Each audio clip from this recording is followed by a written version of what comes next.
this lesson, we'll discuss Bayes' rule and show how to use this important tool for solving statistical inference problems.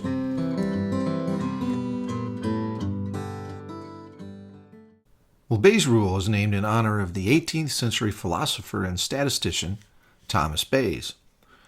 And it's a powerful method for demonstrating and hopefully correcting common errors that arise when people use intuition instead of formal analysis tools for statistical inference. To illustrate Bayes' rule, let's start with a simple example. Suppose we have two digital sources and one receiver. We know that source A transmits bits 3 times as often as source B. Therefore, we can associate the probabilities of transmission for the two sources as 3/4 for source A and 1/4 for source B. Now suppose we also know that source A transmits the bit 1 5 times more than it transmits the bit 0, so that the conditional probability of a transmitted bit 1 from source A is equal to 5/6, and the conditional probability of a transmitted bit 0 from source A is 1/6. Let's also suppose that source B transmits 0s and 1s with equal probability. Now let's suppose that the receiver receives a 0 as the transmitted bit. Now based on that, we'd like to know the probability that source A was the transmitting source. That is, we want to determine the probability that source A transmitted the bit conditional on the transmitted, and we'll assume received bit being a 0. To do this, we'll first make use of some important ideas from conditional probability.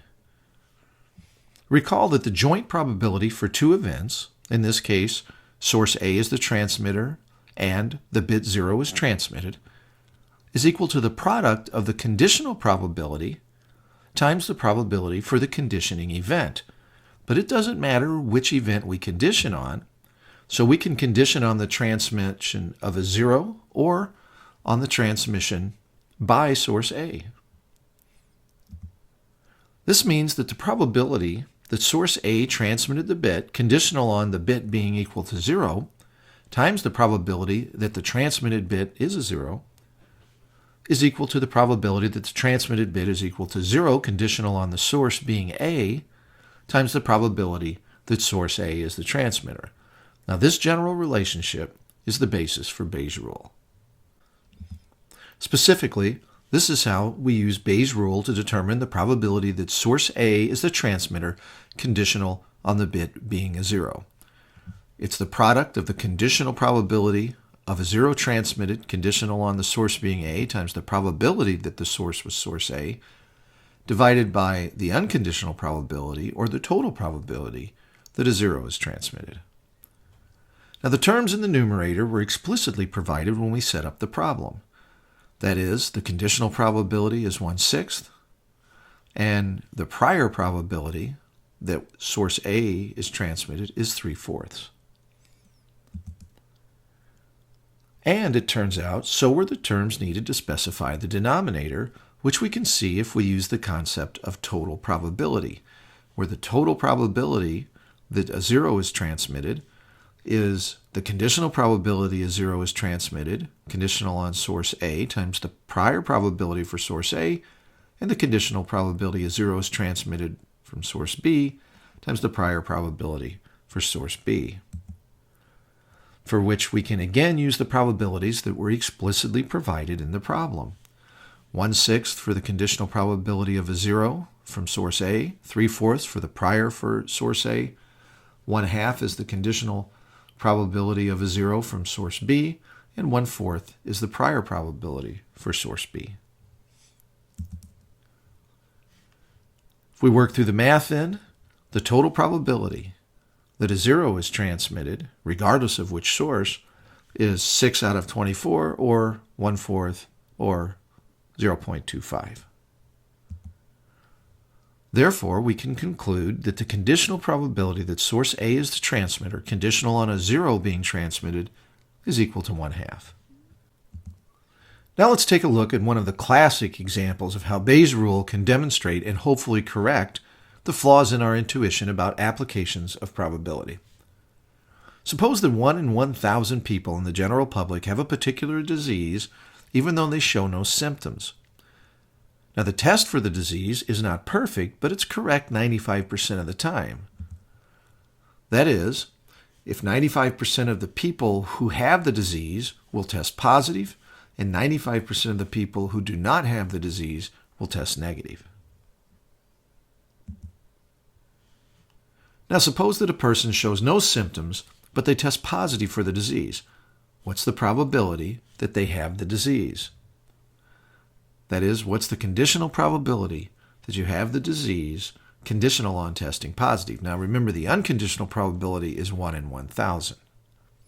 Now, many people mistakenly assume that the probability is 95% because the test is 95% correct.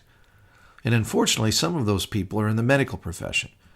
Now, let's see how we use Bayes' rule to address this question. Now, recall that the prior probability that we have a disease is 1 in 1,000. That means that the prior probability we do not have the disease is 999 in 1,000. The conditional probability that we'll test positive if we have the disease, because the test is 95% accurate, is 95 in 100. The probability we test negative if we don't have the disease is 95 divided by 100.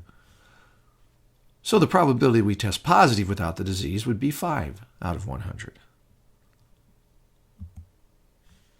Now, if we use Bayes' rule to find the probability that we have the disease conditional on testing positive, we would need to use the probability that we test positive conditional on having the disease times the probability that we have the disease, both of which were specified in the problem statement, divided by the total probability that we test positive. This, it turns out, was specified in the problem statement if we use the principle of total probability.